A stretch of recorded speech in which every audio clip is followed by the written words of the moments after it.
Hey, hello. Um, we're live. We're live from London. Hi, everybody. Let's see. Okay, I'm gonna plug in some power. That will be wise, I think. I hope everybody's doing great. Whenever we're traveling, it's a bit of a crack up. In terms of tech and different things, I want to take a picture. I just posted on Instagram that I just went live.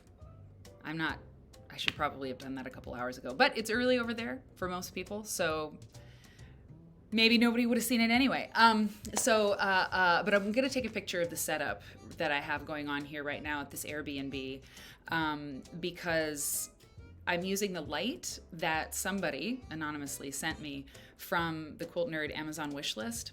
And it was specifically, I've got descriptions in there of why the things that are on the list, because everything's very specifically needed for this show in one capacity or another, from crisps, low priority, to, a new soundboard thing, higher priority, different prices and things like that. So I did it because those things would really help with the show, and some people might want to contribute to the show in that way instead of another way.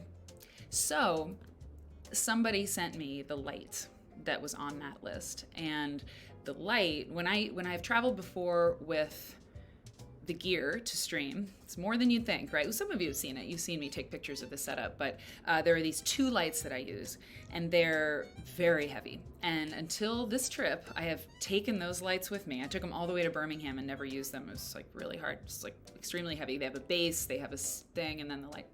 And so I put this other light, which is lighter, and there's just one of them, on that wish list. Somebody fulfilled that wish, and this is amazing. I just can't thank you enough. Whoever you are, thank you. It's game changing. And I think it looks pretty good, Oh my God. It looks just fine. So that is really, really great. I'm really grateful for that. It's really wonderful, and I wanted to start out by saying that. The internet's great at this Airbnb, so we should be pretty good. It's a great light, yeah. And I haven't. Why did I start saying that? I haven't showered yet. I got in yesterday. Jet lag hit me really hard, and so I fell asleep. Eric said I was so asleep that I was like I was doing a dog sleep where they're like, I don't know, REM sleep or something. And then I got up and I was so excited to be with Eric, and we went on a walk and got a coffee, and then I was like, oh no, I gotta do a stream. So I haven't even showered. So the light is like magic, if I look at all okay. So Stephanie Cake, you're here. It's like normal. I am here. But you're not feeling well.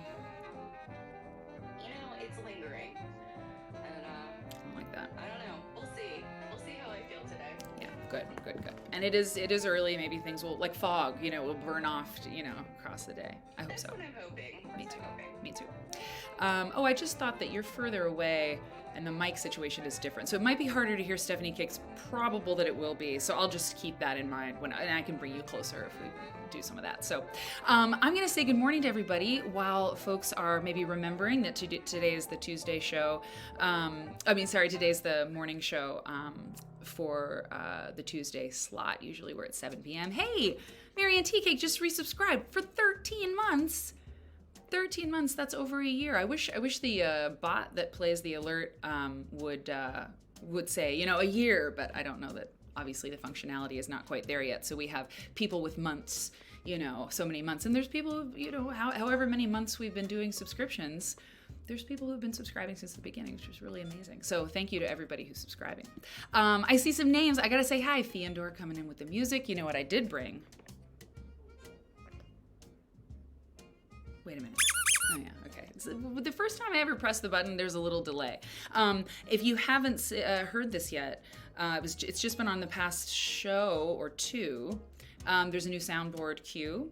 When we were watching that little documentary about Arizona quilters from 92 or something like that, Emma Andres, the great Emma Andres, the quilter from Arizona, made an appearance, and she said something that had to be clipped. It just had to be clipped, and it was this. And there was no monkey business about it either. Okay, Emma.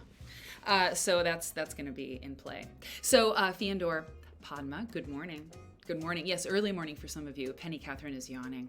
That's pretty cute. I picture you in like a little onesie pajama. Marianne, hello from London, and to you.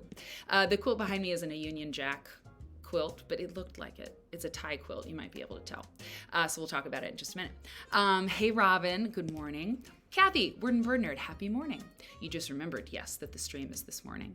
Pen Addict, oh yeah, Pen Addict is a Twitch channel, and maybe we'll raid Pen Addict if Pen Addict is still online when we're done with the show. Michelle Van Scrappy, the Wonky Quilter, good morning. Bip. Stephanie Cake, yes, it's okay. Yes, good morning. Good morning from California. It's great to see you. We got to hang out on Sunday.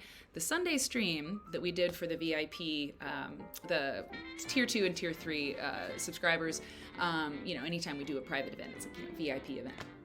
You're all VIPs. We did something really fun. That was a good time. And I'm going to talk about something that we talked about on the Sunday social stream because it involves all of you. It's very exciting.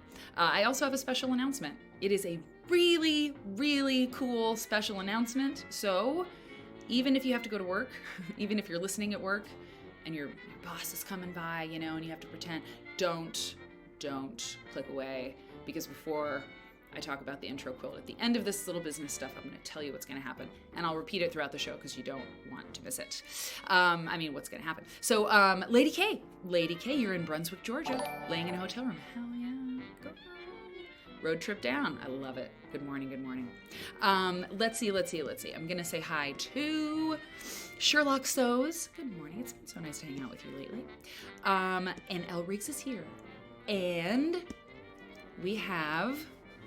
Ouch, we have a problem with my foot. It's fine. Everything's going to be fine. Hey, Mimi. Molly, how are you surviving?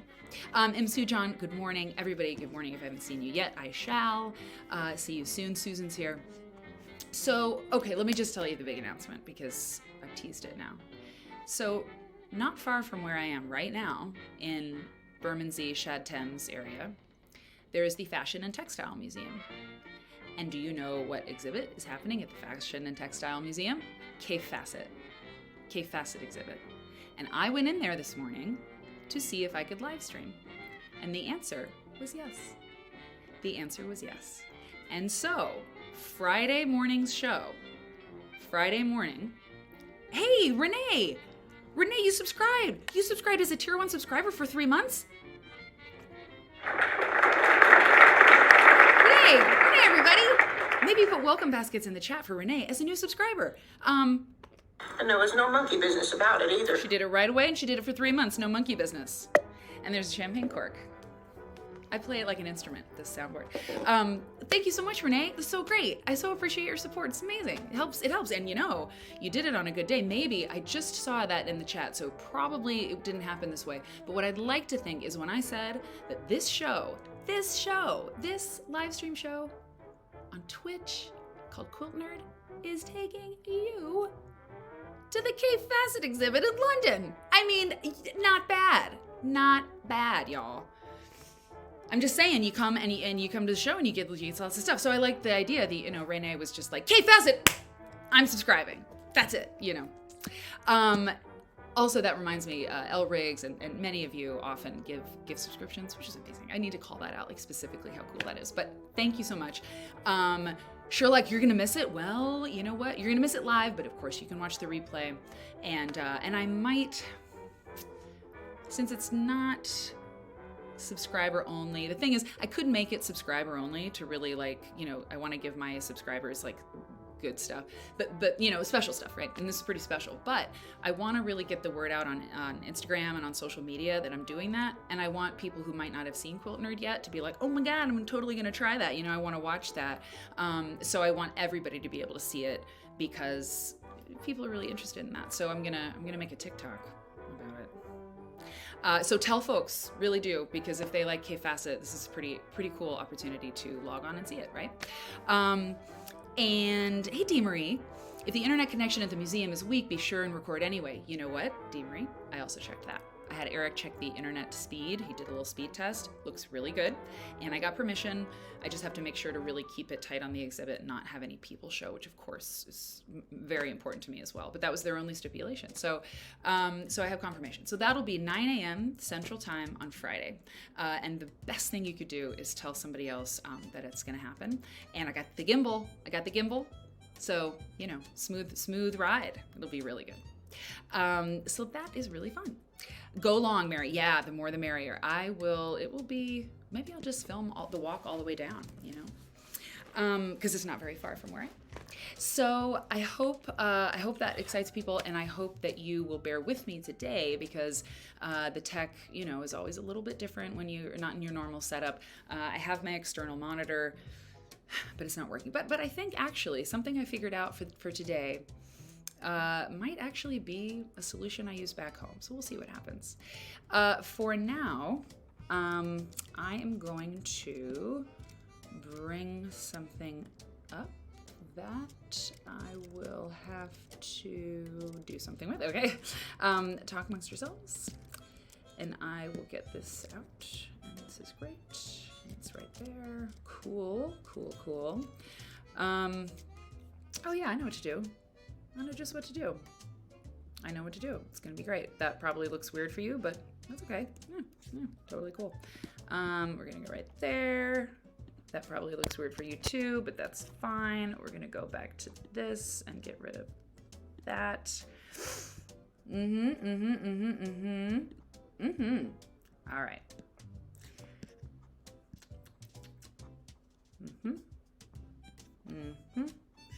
Just bear with me here.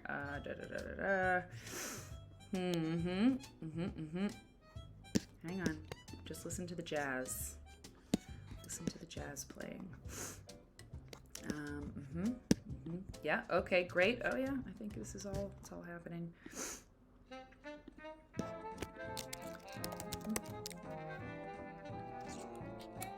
No. Okay. Nope, not that. You don't like that at all. I don't either. Okay, so we're gonna look at the quilt behind me, and I'm just gonna do it in kind of a funky way. I'm gonna bring it in front of me. Yeah. This is what I meant. Stephanie, I don't want to make you talk more than you want to, but why don't you? How about you tell the folks? How about you tell the folks about the Discord, about the benefits of subscribing, just for a second, okay? Something about that. Just fill a little time for me, because I didn't think about this part. It's gonna be fine. Okay, well, the benefits of subscribing include the party over on the Disco, which is our Discord server. If you're unfamiliar, which I'm looking through our guest list right now, and I feel like so many of you are already there. But in case you're not, if you are a tier 1 or higher subscriber, one of the mods or myself can whisper you the link to Discord. Discord, again, being the forum where we meet up. We call it the Disco, though, because you know what? Discord sounds yucky. It does. And Disco is fun and nice, right? Yes. And we have a good time over there. So, yes. Definitely, if you're not in the Discord, and there's some folks over there that are very active and chat all the time, and there's folks over there that lurk a little bit, and but there's lots of cool stuff over there. So, again, we want everybody to be over there. For times when they can't be here live, you could still kind of catch up with everybody. So it's a lot of fun over there. I actually have been a little bit lazy with Discord this past week, so I apologize if anybody has messaged me over there and I haven't got back to you. But yeah, everybody's been posting some really great recent finishes over there. Some incredible quilts. You guys are so talented. That's awesome. Every time somebody posts a quilt, it just blows me away. And there's a lot of people on the Discord, or the Disco. I'm sorry. I belong to a couple of Discord forums, by the way. I have to remember, we call ours Disco. The Disco, yeah. But also, there's a number of people that have some family quilts or quilts that they have come by that they posted also. So yeah. Cool. And if folks subscribe, they just make sure, no matter what you do, whatever you subscribe, what level you're at, send an email to quiltnerdshow@gmail.com. It's essential that you do that, whatever tier you subscribe at. quiltnerdshow@gmail.com, so we can get you into that list. There's words. It's not about selling your name at all. I hate that. Don't worry about it. It's to make sure you know when the Sunday social is, and all that stuff. Thank you. Yeah, we're working on getting some easier systems in place, but for now we're using the email or the Gmail to make sure that we can communicate with you. And it is just really about getting your email address so that we can reach you, because Twitch doesn't share that. Right. And I don't think a lot of people realize that. Yep. All that we get about you is your handle. So sometimes we don't even know your real name. Yeah, exactly. And, unless you share it. And of course, if you want to be incognito here, that is your right. And, we don't want to force anybody to out themselves, but we also have a lot of fun when we know each other's names and all that stuff over in the Discord, which is private. Yeah, it's true. It is private. And and that's how you get the Discord. The Disco link is by sending us that email when you subscribe, and then you get your own link for that. So thank you, Cake. That was really helpful. And it gave me time to get this thing worked out, which is still, kind of a crack up. But okay, so this quilt, I don't know a lot about it. For all of that muckety muck, and hey, it's Elizabeth Townsend Guard. Oh my God, Elizabeth from Just Want to Sew, and Tulane, and my friend, and a great sewist and quilt maker, and just a fine individual all around. Welcome, ETG. I'm so glad to see you. And I saw who else did I see up there? It was Grits and Butter. So, welcome. And Elizabeth, you're right on time. We are going to take a look at this quilt and then watch a couple of videos of very, very cool stuff that's been happening on the intranet. Quilt related, of course. And I just announced that on Friday morning at 9 a.m. Central, I'll be going to the Cave Facet exhibit and live streaming from the Fashion and Textile Museum at 9 a.m. on Friday. So that will be amazing. Hey, Robin. It's Robin. All right, so this quilt, here's all I know about it. It was made in 1940s. It was sold on Laura Fisher's auction site. I don't think we've seen it before. I've been saving it. I don't know. I just really like it. It's obviously a tie quilt, silk. And I'm going to zoom in kind of a weird way here because of the way I have things today. So I'm just gonna zoom in a little bit like this so you can see a little bit more closely what is going on here. But it's kind of an odd way to do it, just because where we are with this. But so silk, satin, 1940s, these tie quilts that we look at, they're all really, of course they're similar because, they're using the shapes of the ties, but I don't know.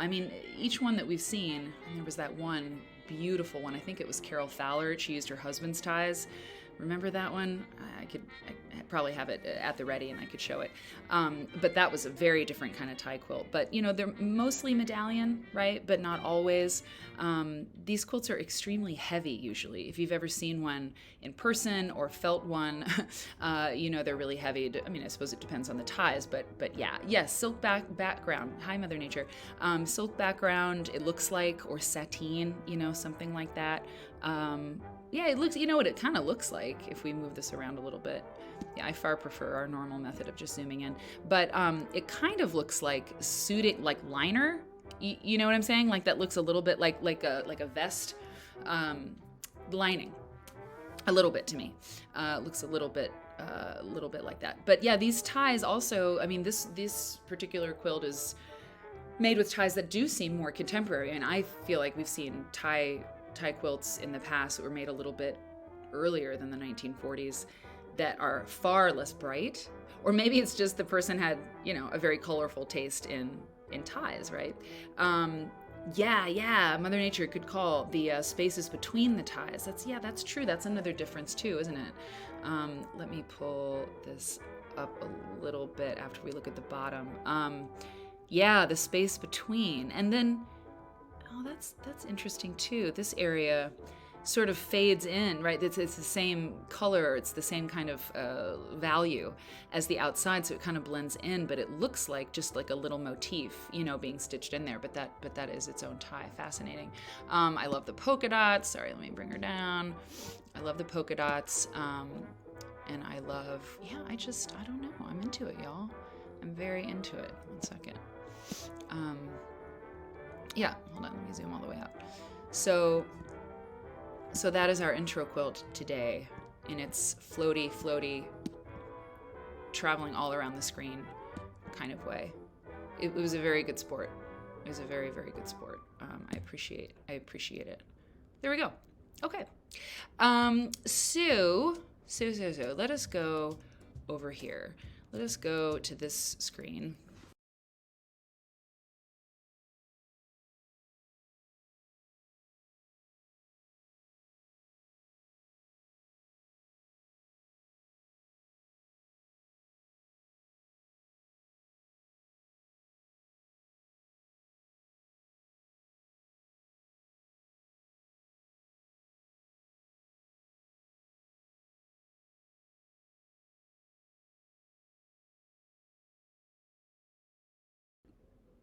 Okay, you can probably hear me now, right?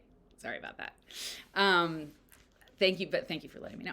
So I've got it. If there's probably a little delay, but it should be okay.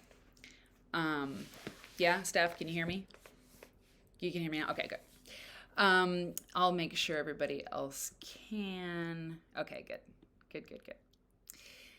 So so I got a really great tip from a viewer, and I have a backlog of tips from folks to go over, and I do keep track of those. Sometimes I lose track of those viewer tips, and then I go through and do a big sweep. But I got an email alert, and it was one link, and it was from our friend Pastrami Tacos, and Pastrami Tacos said that there's a Hanukkah stamp, a new Hanukkah stamp for the Hanukkah season. I guess it happens every year, and there is a very special person who is the artist behind the art on the stamp, and it's me. No, just kidding. It's not me. It's definitely not me. Let's take a look at this, and this is the feature that actually I think I might keep for maybe the regular show. Let's see if it will do what it needs to do. It's gonna do that. It's gonna do what I need it to do. Let's see. Maybe not. I don't know. Yeah. Okay. Cool. Everything's fine. Hang on.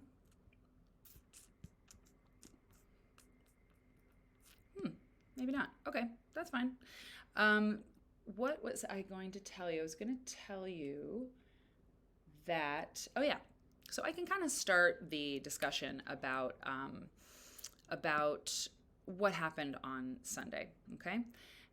What happened on Sunday is, for the Sunday social, I shared a video, and it was a documentary feature that I had never seen before. Now, do you all remember? I've shown you many times, and maybe Stephanie Cake, is there an A-book links for that 20th century? 100 best American quilts from the 20th century. That's sold on 8 books, isn't it? I think so. I think we have an affiliate link. Could you look for it? Oh, no, was it? That's the one. No, that is the one I looked for. Okay. Because it's like a magazine type. Yeah, it is like a magazine. Yeah. Okay. I looked for it. I couldn't find it anywhere. Okay. Not even on eBay. Okay. Well, there a few years ago, I forget what it is. I mean, I think it was in the 2000s, but barely. But maybe if you could find that Cake when it was published, that'd be really good. So I this Quilters Newsletter was part of this. International Quilt Festival was part of this. They picked the 100 best quilts of the 20th century. They picked 100 quilts that they thought were the best quilts of the 20th century, and there was a documentary made about it. It was an hour and 15 minutes. I was surprised. here it is. This is what I wanted. I was surprised that it was, hang on. I was surprised by the fact that there was a documentary at all, because I had never heard of it. But when I went back through some tapes that my friend Mary Kay Waldvogel had, and that I transferred to DVD, or it was a project that I was working on where we transferred her DVDs to, her videos to DVD. That was one of the tapes in there. And I had, I don't know, either forgotten, I had never seen it. So it was just like converting to the DVD digitally, without me actually watching it. So it was just doing that. So I'd never seen it. And they made this hour and 15-minute video on the 100 quilts that were being shown at Quilt Festival one year. So we watched that, and it was like this special screening, right? Let me get myself in front of this. It was a special screening for T2 and T3 people on the Sunday Social. Okay. So what we saw when we were watching that was that the quilts, very beautiful, of course, very beautiful, but really homogenous. We felt like it was a homogenous kind of thing. We found, sorry, I'm still working on this. Thanks, guys. This kind of thing takes a lot of setup, as you can tell, and I did it all ahead of time, and then we see what happened. So we just kind of felt like there was a lot of room for more people of color, more quilts that looked different from each other. It was a monumental undertaking. We always want to give due respect to any project that ambitious that actually gets finished, for one thing. They produced a show. They produced this wonderful sort of catalog thing about the quilts. There's lots of great information in there. But the documentary in particular, which we'll watch sometime, I'll absolutely use it for the show at some point. We will look at it all together. But that was a sneak peek, right? Some of these perks I'm talking about happened at the Sunday Social. So there were a lot of medallion quilts. There were a lot of really beautiful, beautifully rendered, perfect, right? Technically perfect quilts. All of them from the 20th century. Not all of them medallion quilts. There were pictorial quilts, like one of which we saw in the documentary. So some of the problems I had were with the actual film. But just by the end of the documentary, I and everybody else at the event, right, at the stream, agreed that it was one note a lot of time. And this has to do with the people who chose the quilts, right? And they made some really great decisions. And in that catalog, you can see some of the quilts that they picked that are more quilt nerd quilts, to be honest. Pictorial and a little bit, I don't know, spirited, you could say. So I'm talking out loud during the show, and I'm like, there ought to be another 100 quilts. There's not just 100 great quilts made in the 20th century, obviously. There should be 100 more greatest quilts of the 20th century. You know what I mean? And we should pick them. And we should publish a thing on it. Now, we've had lots of ideas. All the ideas we have on this show are fantastic. We really do have a lot of amazing ideas, and talking about publication. But here's the thing about Quilt Nerd: we have ideas and we do them. Right? This reminds me of Elizabeth Townsend Gard. Her community does stuff, right? When you have a tight-knit community, parasocial or otherwise, a lot of times quilters, we do stuff, quilt people, we're doers. And so, we went to, Molly and I, the idea we had, everybody here, we were talking about the third wave idea, and Molly and I went and presented a damn poster on it, at AQSG seminar, and we went to TwitchCon, not that that's like a publication event, but now, people are talking to me about papers they want to write, and they are doing research projects and stuff. So these things really do happen. So when we have ideas, I have a lot of faith that we can do these things, and that we're showing that. We've only been around like a year and 2 months anyway, so we've done a lot in the time that we've been here, but I'll put it to you, okay? And we even have a system about how we're going to do all this. And it's easy. So nobody, I would argue, I don't know another community online, that sees more quilts than we do. We see a lot of quilts we learn about a lot of quilt makers, artists. We learn about quilts in the past all the time. We learn about quilts, contemporary quilts to some extent. We like I say, actually, Cake, I just thought of this. I just remembered. We do the 20th century. That's what we cover around here. Because my feeling is the modern quilt world and the contemporary quilt world, as in the world quilt world right now, as people are making quilts and doing shows and things, it's not my expertise. I'm more interested in things sort of in the past, more just because they have had time to resonate and marinate and sort of show their longevity or not or whatever. So we know the 20th century in quilts really well. So let's nominate a new batch, and let's use our quilt nerd outlook on life and quilts to help us pick those quilts. And so the idea, so what's going to happen is that a Google form has already been started, and it won't take long to finish it. There'll be a Google form, and as we watch the show, anybody who sees, if you think that tie quilt is one of the best quilts you've seen on this show, or one of the best quilts you've ever seen ever, you can nominate that quilt to go into the big pot of nominations for the Quilt Nerd 100 Best Quilts of the 20th Century, and that's what we'll call it. Why not? And we'll do our own version. And I think it'll be a really good group of quilts, and we'll all have that voice in it in helping it and help make it happen.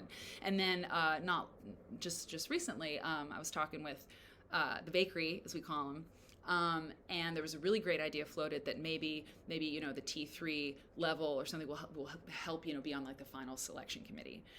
And it's a great idea. I mean, we just were talking about it, and that's as much as we've done is talk about it. But I think that is really great because I don't want to be the sole person choosing the final things. And you'll hear more about this idea as we go along, talking about it in the coming weeks.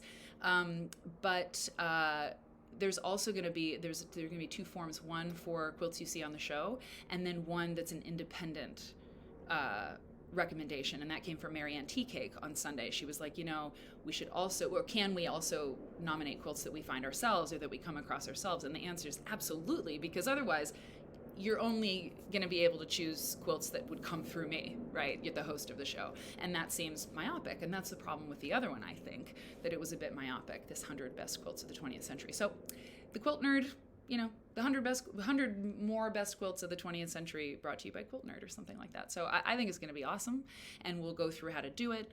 And as the website gets closer to being a real thing, we'll have that, tab on the website about that too. So yeah, the website's a big priority right now. We're working on it. I know, Kitty Hannah's like, I can already think of some that stuck with me.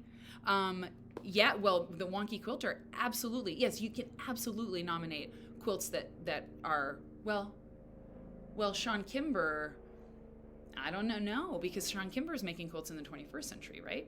I think so. So we're going to do the 20th. We're going to do the 20th because that's what they did before, right? The 100 best quilts of the 20th century. So they were in the 21st century when they made that, and so we will also be looking back because the best quilts of the 21st century might not have even happened yet, although I think Sean Kimber is probably going to be on that list.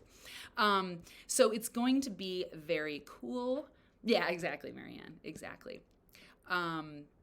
Yeah, it's interesting, Sherlock. I think that'll be in the as we parse all of this out, and then that'll come in sort of in the writing about each quilt. Okay, so that's it. Thank you for bearing with me on that. I will be moving on now to this next piece. Yes. Hey Mary, yeah. Real quick. I don't know why I couldn't find it the other day. I saw it did not come up, but I did find the publication. Okay. So for those of you that aren't T2 or 3 and aren't haven't seen what Mary is talking about, if you Google what I just put in the chat, 20th century's best American quilts, you will find it on Amazon and eBay, and it's pretty affordable. Okay, good, awesome. Thank you. Thanks, Seth. I'm really excited about it. The Google form will be done very soon. It's easy. It's going to be like five things. You don't have to write about the quilt. You just have to nominate it and say what show it was on and all that. Okay, so pastrami tacos, once again, thank you. We're back to your idea. And here is what you shared with me. and now we will share it with the people. Now, I'm skipping the first part of this video. It talks a little bit about Hanukkah. And I think we're going to skip sort of the history of Hanukkah and go right into the bit about the quilter. So it's about 2 minutes, 20 seconds of a video. Okay. Honor to present the Hanukkah Forever stamp. For this coming year. Or for this year.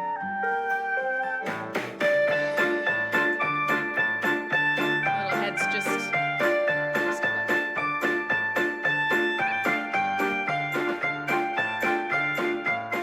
This is a lifelong dream to have my art on a stamp. I always loved the art on stamps. My grandfather had an extensive stamp collection. Do you see those sewing machines back there? Do you see them? Do you see that is a sewing studio? Okay. He was an immigrant from Germany because of the Holocaust, and he really loved America, and he collected stamps, and his entire collection was stolen. So he wanted us to start collecting stamps. Never really caught on with me, but I always loved looking at the beautiful illustrations and photographs and art on the stamps. Most of what I do in my commissioned art is fiber art. So I dye fabric, I assemble it in applique and different techniques, and I quilt the fiber art. So for this commission from the Postal Service, the art director saw a menorah I had made as a large wall hanging, and she asked if I could adapt that 7-branch menorah into the 9-branch menorah we use for Hanukkah. So I dyed all the fabric in different colors, oranges and deep magenta and purple and blues. And then I appliqued and quilted it to make it into a small wall hanging. And I also use a technique that I developed. It's like paper cutting, except I do it with fabric. And this wall hanging was then photographed by the Postal Service. That's so great. Isn't that beautiful? It's so good. That paper cutting technique is so interesting. We have been hearing about paper cutting techniques on this show a lot. Dinah Prentice was doing it. Very beautiful. And it also makes me think of stained glass quilts, which we've looked at a little bit, long time ago though. We could look at those again. Anyway. Thrilled to have been asked by the Postal Service to create the Hanukkah stamp this year. It's been a pure pleasure and a great honor of a lifetime. Starting today, the Hanukkah Forever stamp will be on letters to millions of homes and businesses. We hope that it brightens your celebration and helps spread the joy of Hanukkah to all. Hey, Quilt District, hi. How cool is that, right?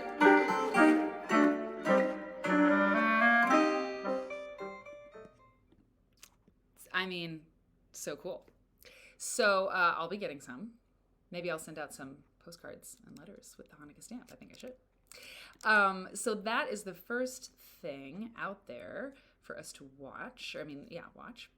And then Eric shared something with me, and it is it's an audio thing. Let me grab it. So Kara Swisher. Do you all know who Kara Swisher is? She's a, that's strange. She is a broadcaster. She's a writer, and she writes for the New York Times. Does it like a tech, but she writes on tech. Okay, and Eric actually sort of knows her. He worked for a long time with her former partner when Eric was at the White House. He was working at the White House under the Obama administration for healthcare.gov, the U.S. Digital Service, and he worked with Kara's former partner. Anyway, so Kara wrote a lot of books about the history of tech in the United States, lots of different things about that. She has a podcast that's called, what is it called? It's called The Swerve or something. And she interviews tech people. And in her book, years ago, about the history of AOL, quilters are involved in that story. I made a little YouTube video about this on my YouTube channel. You should watch it if you want and hit the like button. I'm supposed to say that always, right, Robin? Hit the like button, like and subscribe. And so she mentions quilters in the history of AOL. And if you have seen the video that I made, you know that that's true. But this came up again. This came up again. Why would quilters be involved in the history of AOL? Well, she talked about this recently on her podcast. And I'm going to play it. She talks about this. Eric sent me this. He said jump to minute 20 and 55 seconds. And the episode is The Billionaire Who Took America Online. Steve Case is his name. So let's listen to this clip. I haven't listened to it yet. And we're going to play this. Oh, it's called On. Oh, no. I think she was a guest. She was a guest on a podcast. I'm not sure. But hang on one second. So we're going to jump to government for free. Okay. Unclear if he's being sarcastic or sincere here. And okay, 20. Eric said 2055. Okay, 2055. Okay, we're at 2049. Let's hear what happens. And I'm gonna go over here and I'll make myself a little bit bigger while we're listening to this audio. Okay. It's a interesting setup, isn't it? I feel like I should get chalk right on the chalkboard. Okay, let's hear what she has to say. And Steve Case really did believe in the worldwide communication Steve Case is the founder of AOL. Okay. system that could better people. I remember when we were taping an episode on January 6th with the Parler CEO, and you mentioned kind of back in the day when AOL was this place that employees in tech would say, this is a place where people who do quilting can get together and talk about quilting. Well, because we did that. One of the first times I spent time with Steve, there was a bunch of quilters who had met online on AOL in one of their groups, one of their rooms. And you don't remember how it worked, but they had rooms and virtual rooms. And I went out there and they had created a quilt online. And it was really quite remarkable. And they had never met each other, but they still had these relationships. And they loved Steve Case because he was a personality within the AOL universe. He wrote letters and people felt like they knew him. And it was a real beginning of seeing how virtual could become analog in a very different way. And it was lovely. And they brought him cookies and they made a quilt that said AOL on it. And it was a lovely image of the internet. This sounds like a very kumbaya picnic compared to the internet of today, Kara Swisher. It was. They were trying it. But it also could be that. People who were like-minded people could find each other. Unfortunately, some of the like-minded people want to overthrow the government. So that's one of the issues. Steve was, back in the day, an absolute titan of tech. Mm-hmm. You know, he's now doing this venture capital. There you go. And I'd like to see that AOL quilt. There's another paper for AQSG. There's another paper for AQSG. You could find the quilt makers who were making that quilt together in the early days of AOL. Find the quilt. I bet Steve Case has it. You could interview Steve Case. That'd be pretty cool. On Parler. Yeah. Oh, no, Lady K, I'm glad you asked that question. So Parler, it wasn't on Parler. They were using AOL back in the day. And, they met on AOL. I think what Kara Swisher talked about, something on Parler was contemporaries, what she was talking about vis-a-vis January 6th or something before we listened to that clip about AOL. So it was back in the 90s on AOL. So let's see.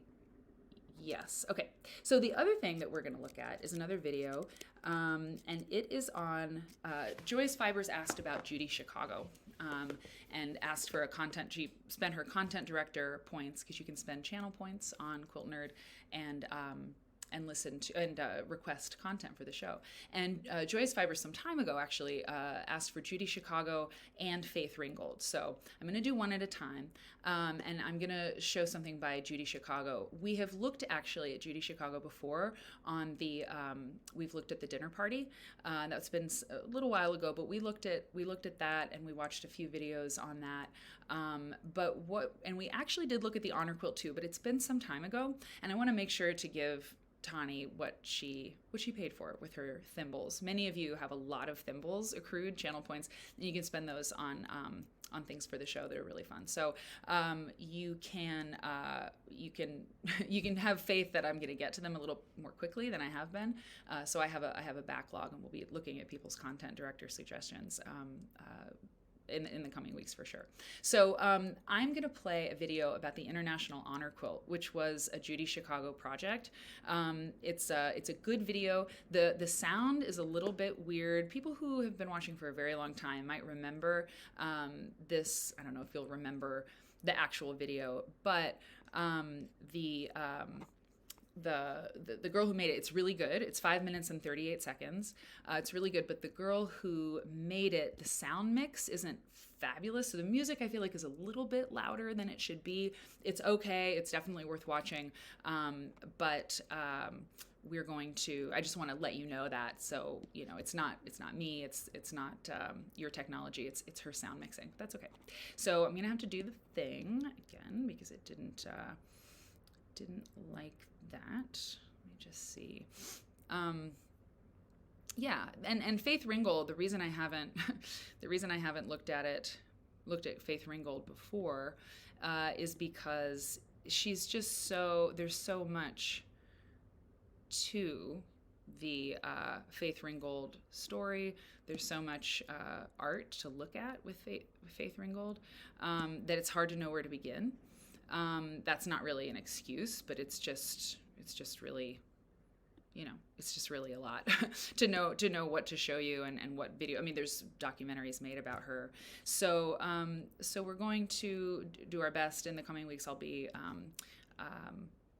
you know, getting some materials together to make it like a segment that you can get your head around, because she's been making art for a very long time and a lot of quilts, story quilts. She doesn't call them quilts. We learned that the other day. Okay, Honor Quilt. I had all this set up, and then for some reason, you know, Streamlabs just decided to change things. That's okay. It's okay. Yeah. Okay, here we are again. I'm going to put this full screen like that. How many of you, has anybody seen the Honor Quilt? Some people might be talking about it right now in the chat, actually. We're going to learn about where it lives and all of that. Some of you may have actually seen it though, because it's a public display. I think it's still publicly displayed. So let me do that. And I think it's in Canada, but we'll find out. Okay, so I'm gonna bring this down here, and I'm gonna hide me. I know you're so sad about it. Okay, and yeah, okay, let's go like this. Actually, you know what I kind of liked? I kind of liked that above, sort of like a, yeah, kind of like a movie theater kind of deal. It's not as big, but I think for now we're just gonna have to go with it. Okay, let's just take a listen. For many years, women across the globe have been fighting for the rights and recognition that they truly deserve. Despite the many obstacles, women have made great strides towards equality, particularly in the last century. Born in 1939, Judy Cohen grew up during a very progressive and emotional time for American feminism, and her parents were very free thinkers. Judy said of her childhood, "I was raised in a family that believed in equal rights for women, which was very unusual for that time. The bad news was that they never bothered to tell me that not everyone else believed in that too." Judy's passionate, open mind, combined with her natural artistic skill, assured that she was well equipped to take the world by storm. Judy diligently studied art at the Art Institute of Chicago and UCLA before earning her master's in fine arts in 1962. Judy Cohen dealt with a good deal of grief in her life and went through a bit of an existential crisis following the early, tragic deaths of her father and husband.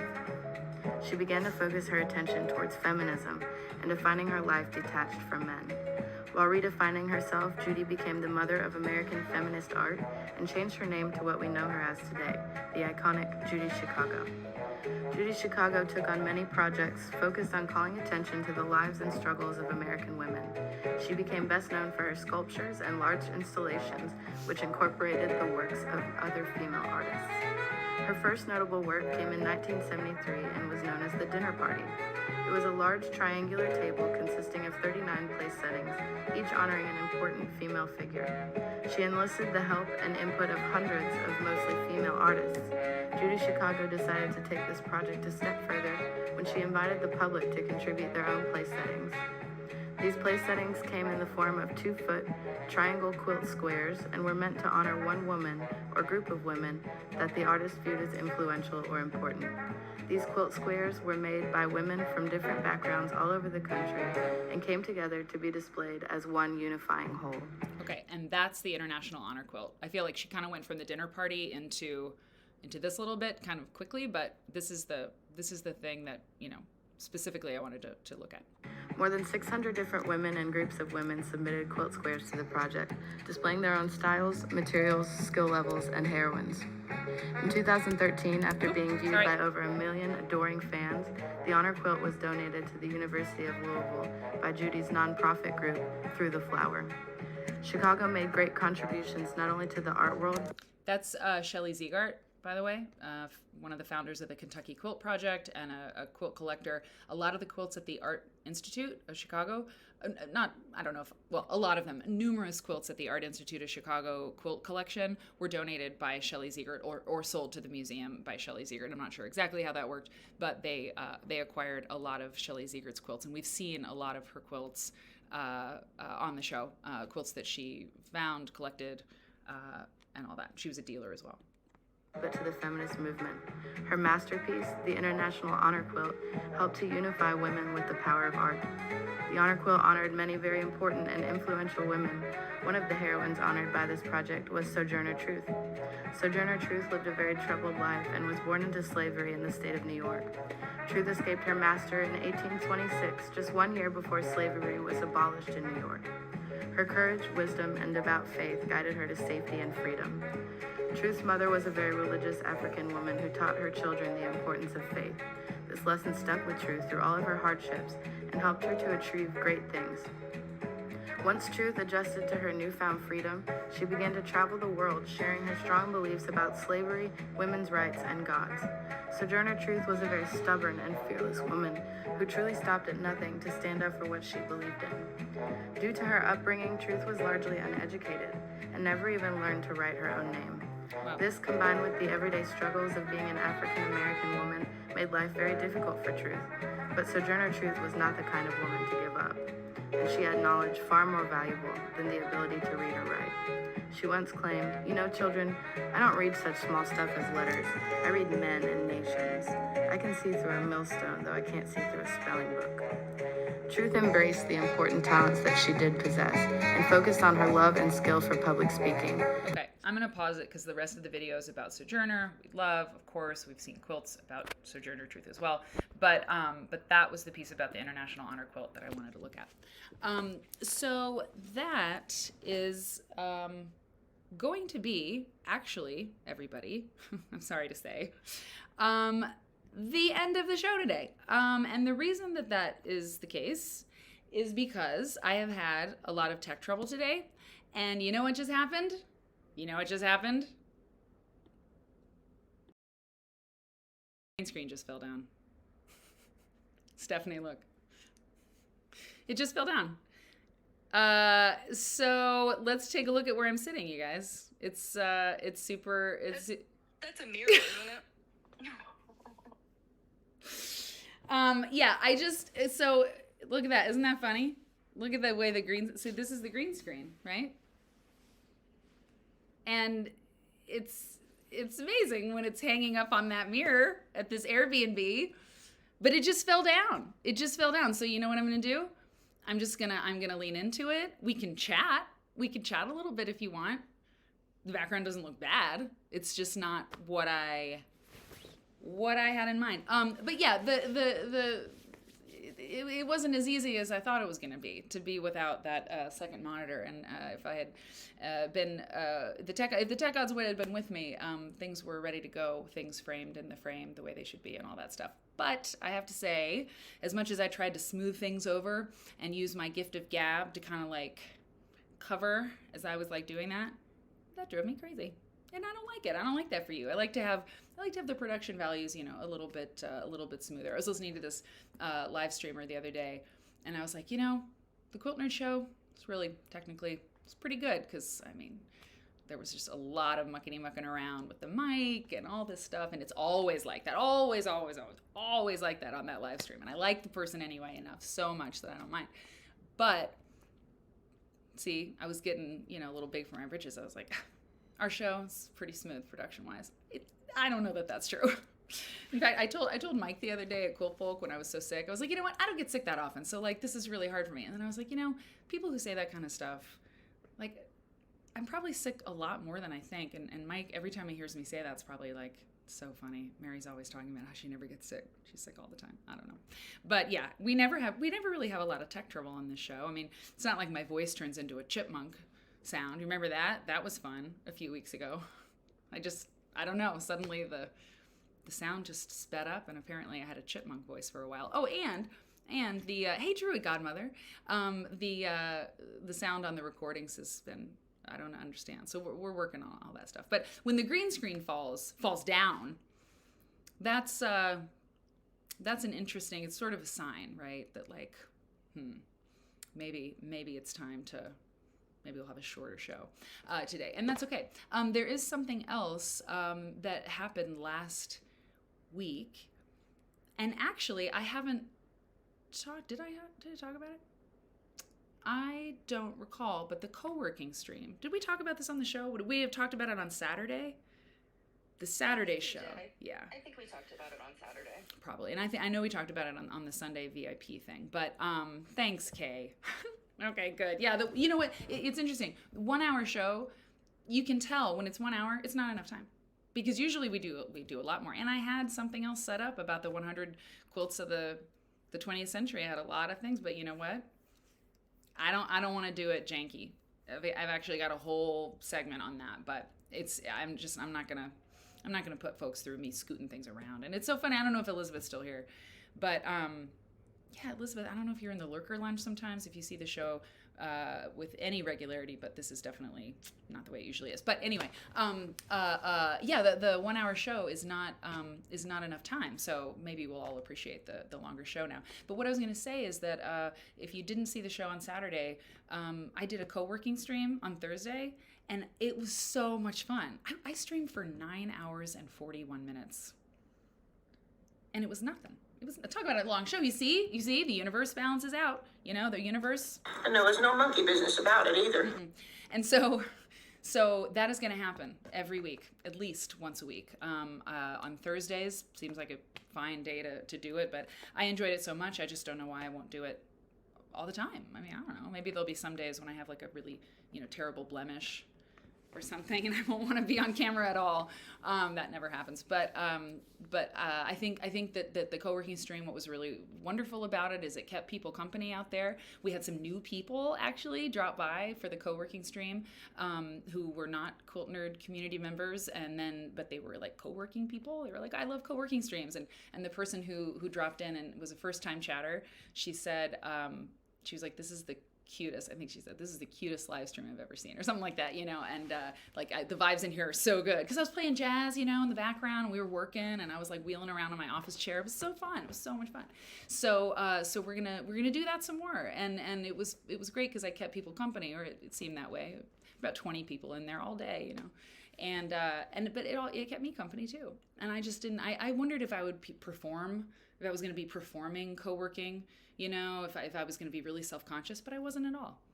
And, the last hour of the show was me getting advice about how to cure a really terrible blemish too, actually. They're almost gone. It was just that. The last hour was just me putting aspirin on my face. It's really what it was. And I have to tell you, there are chemists or pharmacists who watch this show. A lot of really brilliant people watch the Quilt Nerd show, and I went down to the CVS. The stream was running. I ran down to the CVS because the pharmacists were telling me what you need to do is crush up aspirin and put it on the blemish. And it did help. It absolutely helped. Like, it absolutely helped. It was still a total crack up because, I couldn't keep my hands, so, it was terrible. But the aspirin totally helped, because did you know that aspirin is salicylic acid? Like, it doesn't have it in it. It is that. That's what it is. I had no idea. I mean, I was like, I'm going to go get a cortisone shot. Like, I have to deal with this because I had an event, and I was like, oh, God, what am I going to do? I'm not going to spend the money on a cortisone shot. And where am I going to get one at this late hour, So they were like, crush up an aspirin, with and put some water in it. And I was like a poultice, like drawing paste, and they were like, yes. So while the stream was running, I ran down to the first floor of the office building where I am. There's CVS, grabbed some Bayer, and it was the most illicit looking thing I've ever done on a live stream. Let's put it that way. Because I took, I didn't tell you this part. People, yeah. Go ahead, Steph. I was going to say, if I may mention, I had to jump out of the stream because I'm a freelancer. I had something I had to attend to. I came back and Mary's sitting there with white stuff on her face. And I'm like, what has happened? There was this really big, there was this, and then there was this like two big, I had big white dots on my face where, the blemishes were living underneath. Anyway, so I didn't tell you this part, and people who were watching saw I have a shot glass in the office, of course, for the show, because we play this game on Quilt Nerd, in case you're new, in case you're just dropping in to see what this is about. Usually we're talking about quilts. I suppose the mirror behind me is slightly quilty, my green screen fell off from traveling. Anyway, this is different vibe right now. It's okay. So I have a shot glass in the office, and I have a bottle of tequila in the office, because on this show, when we're doing our Quilt Nerd thing, quilt nerds out there who love quilt history and the whole thing, we read a lot of times in the mass media that these headlines that they're talking about quilts, like a quilt show in town or something, and they're modern quilts and they're really cool because quilts are really cool, and people who make quilts now make really minimalist, sort of abstract looking quilts, and they always say in these newspaper articles or on these TV spots, these aren't your grandmother's quilts. Like, oh, the quilts at this quilt show, are different from the ones that you used to see in the traditional blah, blah, blah. They're not your grandmother's quilts. And this really just annoys us. It's fine, whatever. Some people have real problems, it's not a big deal. But we just think it's annoying. And my friend Mary Kate, the other Mary Kate here in the chat, she and I devised a drinking game years ago that anytime you hear that, anytime you see it in print or hear it on a broadcast, you do a shot. You just do. That's what we do. And we haven't come across it in a while. But one of these days, and I'll have my shot glass ready there where I usually stream. So I had a shot glass, okay? And it's got a very heavy bottom. It's got a very heavy bottom. And And so I got my aspirin, and I got some Topo Chico, which I was drinking, so sparkling water. And I used the bottom of the shot glass to crush the aspirin on my desk. And I was like, looking over my shoulder like, oh my God, it's a co-working space. There's windows everywhere. And I was like, Stephanie, let me just, why beat around the bush? Looked like a damn junkie, crushing up a damn pill to do Lord knows what with it. That was crazy. And so then I have this white powder, for God's sakes, on my desk. And I'm like, I'm down there, And so then I'm like, okay. And then I use the shot glass to put the white powder in. And then I drop some water in there, and I'm like stirring it up with my hand. And then, I put on the stuff, and it was crazy. Okay. Yes, let's raid Pen Addict. That's a great idea. We're gonna do it. We're gonna raid Pen Addict right now. So anyway, the co-working thing. Stay tuned. You can drop in if you want. I'll do it at some point in London, I think, but then next week for sure. So, okay, thank you for reminding me about the raid. Because did the aspirin work? It did. It did. Who just asked that? Kramer. Who just asked that about Jan Kramer? It's. I'm so glad you're here. Did Jan Kramer get? Oh no, you're maybe over on Facebook or YouTube. Maybe that's where you are. Anyway, yes, it did work. It totally reduced the swelling.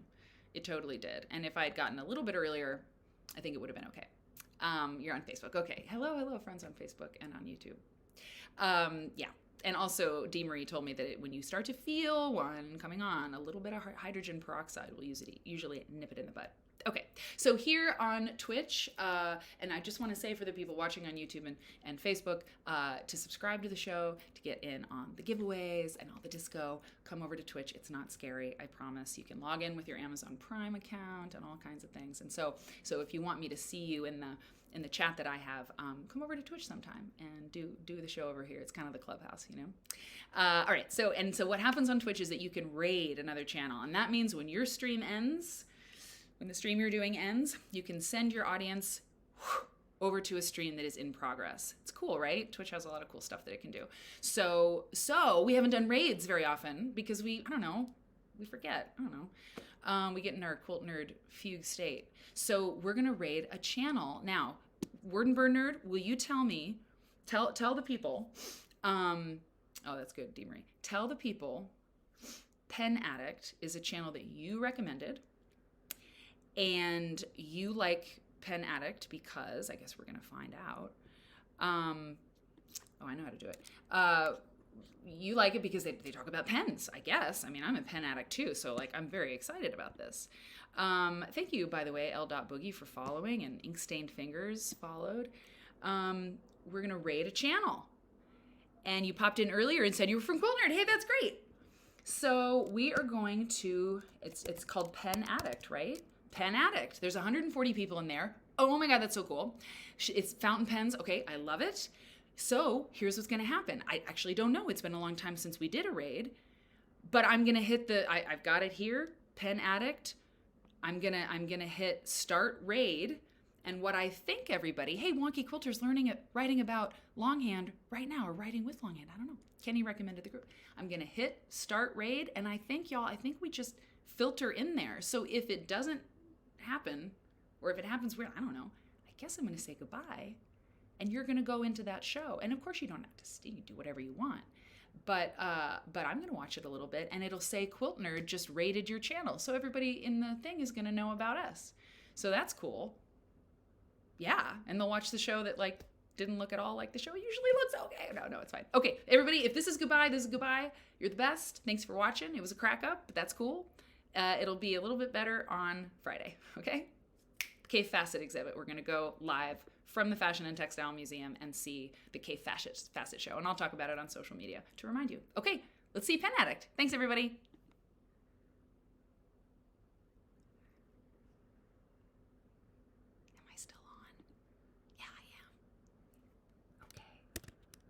Yeah, it's another. Okay, raid now. Raid now. Do I end my stream? I think I do. I think I have to end mine. Yep, we're raiding with a party of 29. Okay, cool. That's awesome. I think I end my stream now because I know I'm still streaming. I think I do. I think I should. I'm gonna end it because the raid happens independently.